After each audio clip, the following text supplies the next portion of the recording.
So hi there, we're back from our trip. It was fun to begin with. This blog, and I'm saying blog because if maybe people watching on YouTube or listening on SoundCloud might not understand, I post these videos on my blog because I really don't seem to have a lot of time to write a blog post anymore. So this is what I've been doing just to keep the actual blog active.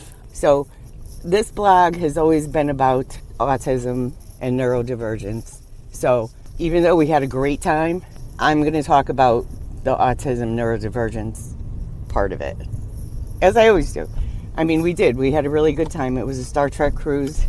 For people who know me, you're not going to find that very strange, but we went on the Star Trek cruise. Now, as I said in my last video, it's a boat.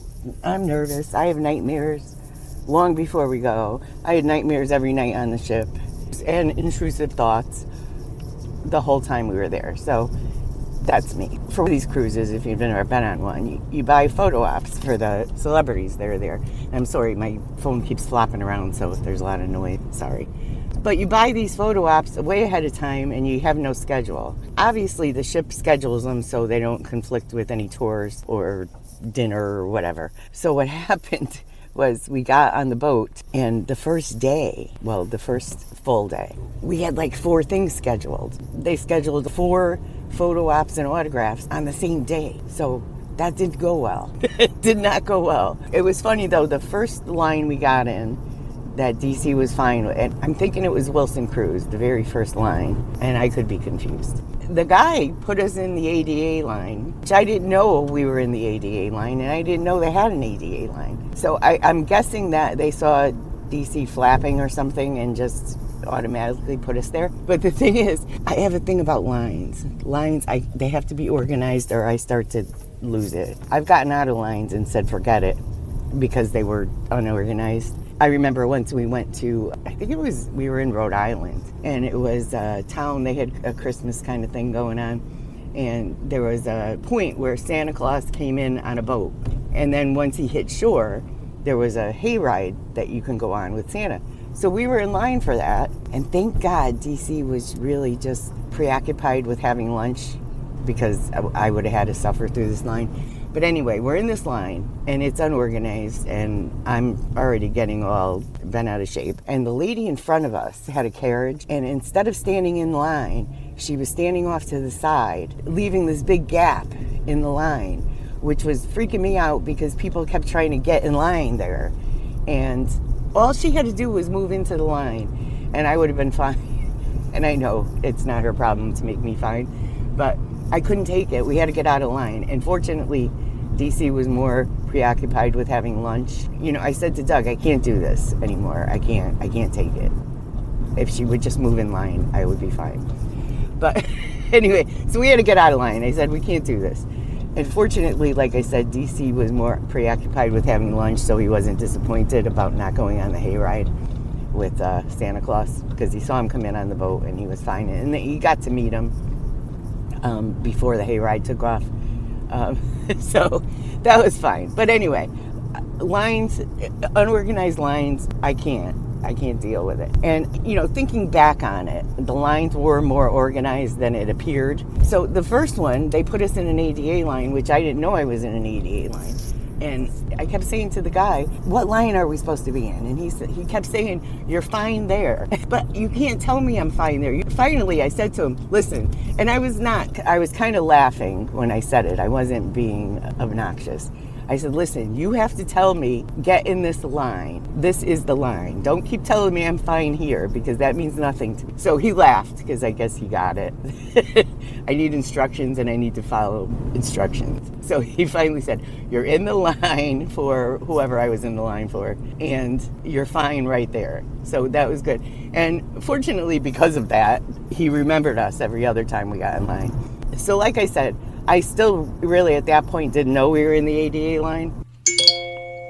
Editing Vicky here. I think the reason I was getting so bent out of shape about this line is because it didn't look like a line. And as I said, it was the ADA line, which I didn't realize. I still didn't realize that there was even an ADA line until we were in the midst of the next line that I'm going to talk about. And we got in. DC was fine. He loves Wilson Cruz because on the last cruise we took, which I said was in 2020, Wilson Cruz told him he liked his shirt. I still remember the shirt. It was kind of a multicolored paint, it looked like paint splatters. And so, DC, you know how he is about compliments. He loved that. So he loves this guy.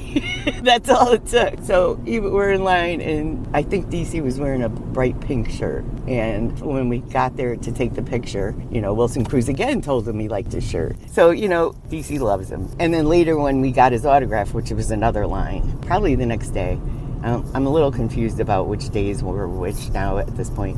But anyway, when we got his autograph a few days later, I forget what he was wearing. Oh, he was wearing a Kenneth Mitchell Be Kind Star Trek shirt. I think we bought that on the last cruise.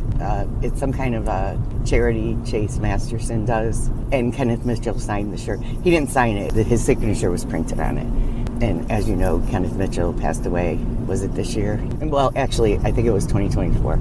Anyway, so then he goes, oh, I remember you. I like your shirt. And he said, I think I liked your shirt yesterday when we took pictures. And then when he saw the picture, he's like, yeah. So, that's all you got to do is compliment him, and he loves you for life. So anyway, back to the line. The next line we got in was so long, and he couldn't keep it together. And there was a lady we met in line we were talking to, and we talked to her a lot. We saw her a lot during the week. She was really nice.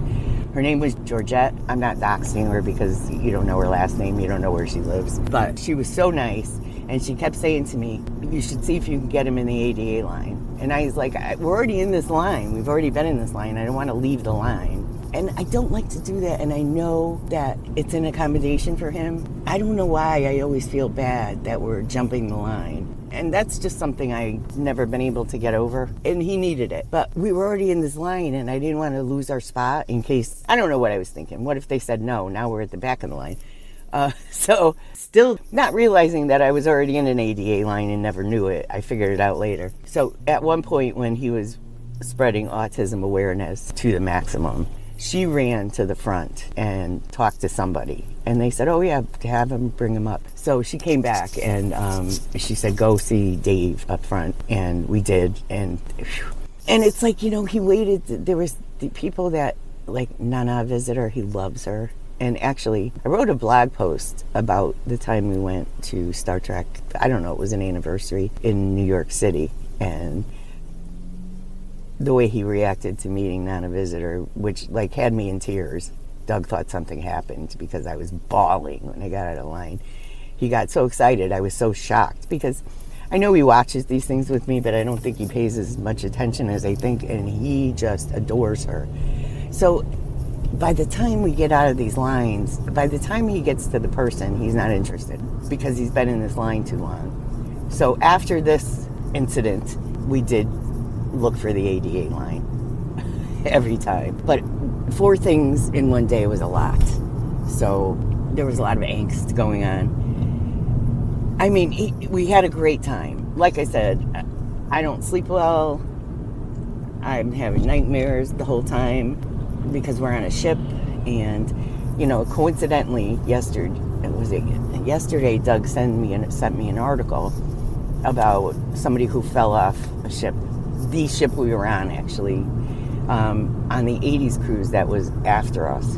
Because when we were getting off the ship, they were already decorating for the 80s cruise. And the ship took off Sunday, and Monday somebody fell off the ship. So I'm still having nightmares even though we're not on the ship anymore. Anyway, so, we don't eat in the dining room because DC's picky, and I'm kind of picky. And I don't want to sit with strangers.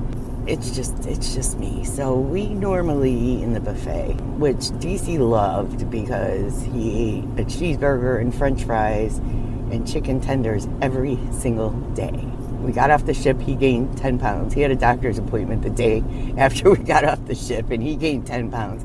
I actually lost 2 pounds, so maybe I should just go on a cruise every week to get rid of all this excess baggage that I have. But anyway... And I have no idea what you're looking at on the video because I'm just going to randomly put pictures up. And as you know, if you follow this blog, I cartoonize all our pictures with DC in them. And I'm sure he's recognizable, but I don't want to make him 100% recognizable. So that's what I do. So maybe hot coffee would have been a good idea, but in the dining room, not the dining room, the buffet, the coffee was cold every time we were there. Every single time. We always had to go down to the promenade to get hot coffee. It was ridiculous. But really, that's the only complaint. He had a great time. He saw Wilson Cruz again. He loves him. He had his picture taken with Jonathan Del Arco. Hugh, for those of you who aren't Star Trek fans, Hugh, he was on TNG and a few episodes in the newer Picard series. He met Robert Duncan McNeil. That was a last minute one because we've had photo ops for him. I think this would have been twice before, and both times he had to cancel. One time he had COVID, and another time I can't remember what happened. So when they added him in, I was like, maybe third time's the charm. So we had his picture with Robert Duncan McNeil, who's Tom Paris on Voyager, J.G. Hertzler. That was completely for me because he plays my favorite Klingon in the whole franchise, Martok from Deep Space Nine. And he's my favorite Klingon because, you know, everybody thinks Worf should be people's favorite Klingon, but Worf had to stick up his ass, and all the rest of the Klingons we meet are just like ready to beat people up at a moment's notice, and they talk about honor, except nobody's honorable. And Martok was kind of the middle ground, and I just loved him. I just loved that character. So he got his picture taken with him, although he didn't really know who he was, obviously, without the makeup. Who else? Jerry Ryan, because the last cruise, I don't know if she was last minute add-on or what, but we didn't get a photo with her on the last cruise. And then, of course, Nana Visitor. And Nana Visitor was the only one she was way at the end of the week, which was kind of good because it kind of gave him a few days of not having to be in lines for something. So that went better. He got his picture and her autograph the next day. We saw a lot of shows. It seemed a lot more crowded this time than the last time we went. Like we went to, there's a picture of DC with, I don't know when you're going to see it. He has his Star Trek pajamas on. We went to the pajama party. Now, last time we went, we found a seat easily. This was packed. Everything was packed. You know, and if we had to stand up in the back, he wasn't having it. So we didn't stay for a lot of things. You know, he was in the pool every day. There were times when we went to the quieter pool because, you know, something was going on deck. You know, the adults only pool. He didn't care either way. He liked the pool. He went to the pool every day. That was the big highlight of his day, pretty much, and lunch and dinner. There was a couple of costumes. I never understand how many bags people bring. They had a costume event almost every night, and we've seen the same people, and they had different costumes. How many pieces of luggage are you packing for a week with all these costumes? And some of them were pretty cool. And I always say I don't want to pack all this stuff, and then I'm disappointed that I didn't pack costumes, but we didn't. But we found a spot. There was a spot, I think it was the Starfleet Tavern. There was a spot where we sat for 2 nights in a row, and DC had a Shirley Temple where most of the people wearing costumes had to come by because they were getting their picture taken, so we got to see a lot of the costumes. And some of them were really cool. And there was one night, because you're going to be seeing pictures of like Alice in Wonderland and Wonder Why, it was supposed to be a holographic mashup. So it was apparently characters being mashed together. So a lot of, like, if you'll notice, most of them have a Star Trek character and another character, random characters, because I didn't get it at first, that are mashed together. So, like, if you'll notice in some of the pictures, like, there's Alice in Wonderland, and she has 7 of 9 face pieces on, and they were pretty cool, though. A lot of the costumes were pretty cool. And Doug's like, you could have done this easily. And I said, I wouldn't have gotten it because we were getting emails and some of them I read and some of them I didn't. But I don't know that I would have understood what the hologram mashup was. Even if I read the email, I wouldn't have gotten it. I got it when I saw it, but I didn't get it. But there was one day I saw a lot of people walking around with fake mustaches and beards on. And I was like, what is happening? And I didn't know why. And then we were in the elevator and there was a girl standing there with a fake mustache and beard. And all of a sudden it clicked. It was Mirror Universe Day. And I said to her, I just got why everybody's walking around with fake mustaches on. She's like, yeah, a lot of us can't wear midriffs. So that was funny. He could have done that easily. And that probably would have helped him because he puts those on, if you don't know. His program knows if he's wearing a fake mustache when he gets there that he had a hard morning. And it's an anxiety thing, I guess. It calms him down. So that would have been a good idea to bring him because he would have fit right in. He had his moments, and then I had a massive meltdown. Fortunately, it was in the room and it wasn't in public, but I couldn't get a grip on myself. It was a lot. A lot of scheduling, a lot of trying to figure out what we're doing, a lot of no sleep, nightmares, everything. So I kind of lost it for a while in the room, but at least it was in the room. So nobody had to look at it except Doug and DC. Like I said at the beginning, I'm not complaining, but this blog has always been about autism. So that's what I'm focusing on. Some of these people, this is like their 8th year. I can't do that every year. Being on a ship for 7 days is a lot. Day 5, I was done with being on a ship and eating the same food every day. Like I said, I lost 2 pounds, which is a miracle for me.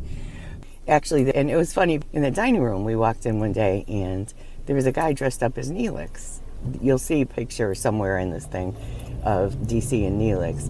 And he was just some passenger who brought this costume, and the makeup was excellent. And he stood there and took pictures with people. It was pretty cool. I mean, he was just a passenger. I thought maybe they hired him, but we were on a tour, I think when we were in Belize. I heard him talking, like I would have never recognized him without the makeup because that's how good the makeup was. It was excellent.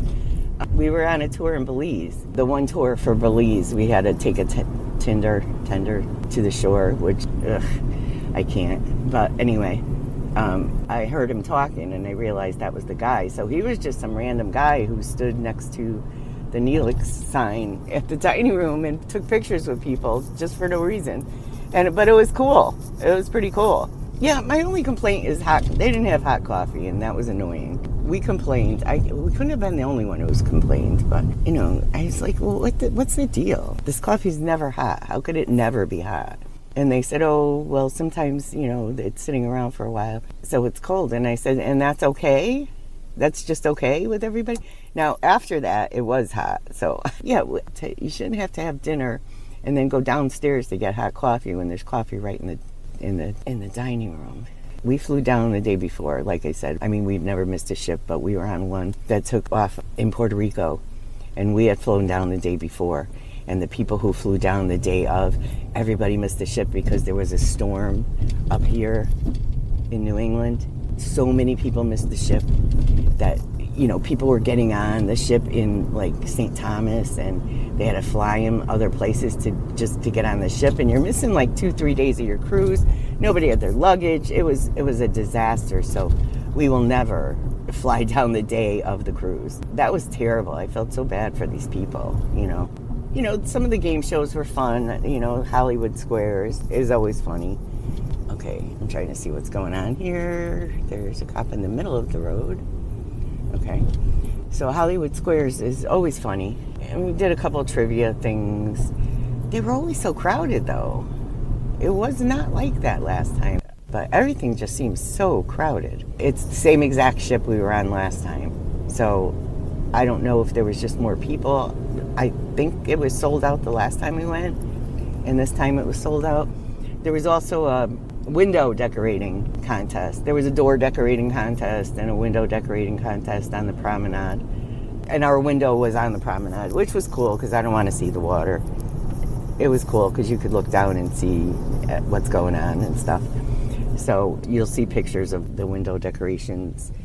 I just cannot get over how many costumes and decorations and elaborate costumes these people packed. Like, how many pieces of luggage would you have to bring? I mean, it's not crazy. They had fun, but I don't want to carry that much luggage around. So, and then, like I said, I'm always disappointed that I didn't bring something. But, oh well. But anyway, so, the airport's the airport. But you know what? I always look at people. I'm so weird. I always look at people in the airport, like, just casually drinking a cup of coffee. And I was like, how could you do that? Because then, like I said, then I'm going to have to go to the bathroom.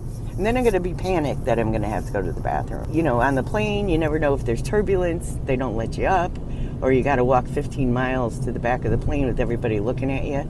And I know, I'm just weird. The things that make me crazy are kind of funny if you think about it. It's not funny to me at the time. But yeah, DC was great. That first day was hard because, like I said, they scheduled so many things. But after that, it calmed down. After we didn't have to stand in any lines and he had a couple of days off from standing in lines, he was good. And we had a good time. So I'm driving back to work. This is my second day back. The first day wasn't as bad as I was anticipating. But so that was good. I'm exhausted, though. I don't know why I'm so still exhausted. I am. But DC jumped right back into his schedule. He was happy to be back at this program. Of course, first day back, I'm almost to work, and his program called, and he forgot his lunchbox. And I was like, oh, no. Because, I don't drive on the highway. I don't know how much or less time it would take. It was my first day back in the office. I was already running late because I had to get gas. And for some reason, I hit every school bus there was to be behind. And now they're telling me he doesn't have his lunchbox. Because it would be like 2 hours for me to go home, bring the lunchbox, get back to work. And it's my first day back.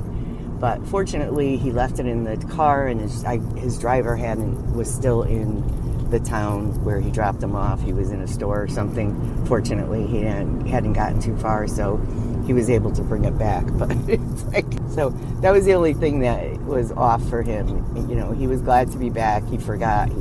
They moved into a new building, so they don't have the restaurant right there. He used to order his lunch every day. And now 3 days a week they could order takeout from the restaurant at the old building. But there's still now 2 days a week that he has to pack a lunch, and we're not used to that. But he was really good the first week about remembering to take his lunchbox out of the car. But apparently after a week away, that went away. He didn't remember. But I panicked because my phone rang and it was him. And so, you immediately think something's wrong. This person is right on my ass, and I'm going to be driving 25 miles an hour in 2 minutes. So, I forgot what I was saying, because now I'm distracted by this guy who wants to drive right on my ass. The speed limit is 25 on this road. I am going 45, which I think is fast enough for anybody to be driving on a 25 mile an hour road. And this person is just right there. And if I wasn't going to work and need to get there, I would be slowing down to 20, because why do you do that? All right, I'm almost at work, and I'm going to start getting notifications that DC has arrived at work, and I don't know what that's going to do, if that's going to shut down the audio. So I'll talk to you again soon. Thanks for listening.